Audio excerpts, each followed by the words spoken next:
Hello, good afternoon and welcome to the Business News. My name is Parkwis Yasari and we're still keeping and staying with the President's new appointments and expectations from industry watchers. And this time around, the Executive Director of the Kumasi Institute of Technology and Energy, Ishmael Ajekumhene, is expecting the incoming Energy Minister to be more engaging with the private sector. Well, according to him, the minister designates Boachi Ejaku, who is a seasoned banker, will have a tough time dealing with the country's power situation.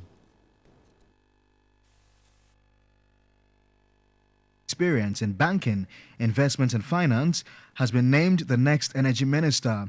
The former vice president of the Bank of New York has vast international experience. Mr. Ejakumhene says the new minister, if given the nod, would have to engage more with the private sector. I hope they understand that the bigger part of the problem going forward would have to be the private sector coming in to play a key role. Government should, as much as possible, try and stay at the level of policy making and creating the enabling environment. I wouldn't be too happy to see the minister actively involved in contracting power plants and things like that. Mr. Ejakumhene says the power situation is likely to be a priority on his agenda. Ghana could experience a 15-day interruption in gas supply from February in the month of March, according to a letter from the Volta River Authority. It's keeping the power sector running.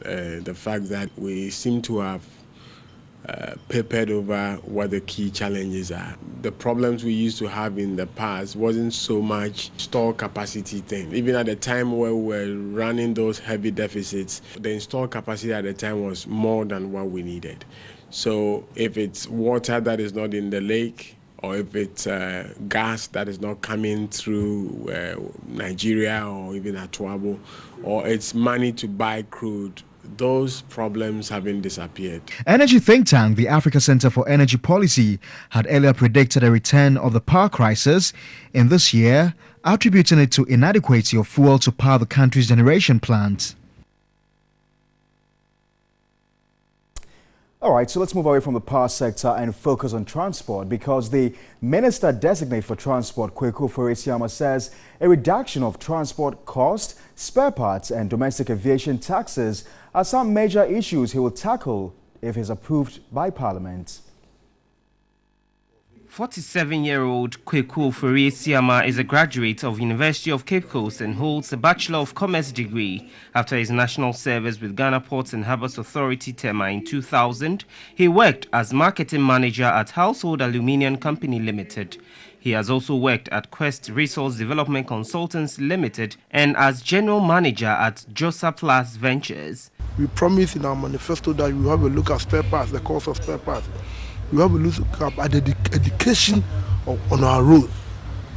You see, these are the general things we said to Ghanaians. We promise them reduction in aviation taxes, the domestic aviation taxes. So these are the things, general things that in our manifesto. And like Ronaldo, being a very honest and sincere person, you will still hold on to the promises we made to the people of this country. Kweku Ofori-Isiamah says though the transport sector has seen major transformation during the Mahama-led administration, such as the expansion of the Kotoka International Airport, Takoradi Port expansion project, there's more work to undertake in the sector. I want to ask Ghanaians for a favor, that they should pray for me, they should pray for the president, they should pray for this party to succeed. The minister doesn't belong to me, he belongs to Ghanaians. I'm just going there like a supervisor. We are going to work with people. You must create a working relationship. You must create a relationship with them. Let them understand that we are all going to work together. I, as an individual, one person cannot do all the work.